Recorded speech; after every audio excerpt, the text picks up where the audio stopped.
De reorganisatie bij tuinbouwbedrijf Hartman in Sijsbjerrum komt hut aan in het dorp.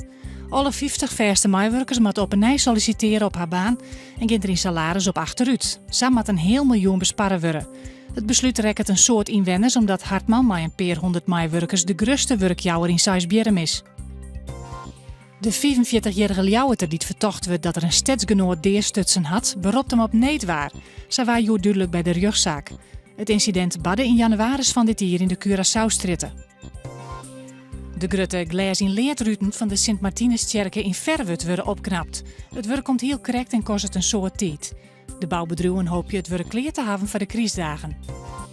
De organisatie van de fiets-Alvestede-tocht is tevreden. Ik al ben zo'n 30 deelnemers in het ziekenhuis belonen. Een brutsen heup, pols of in de meeste gevallen schouderbonken wie daar de oorzaak van.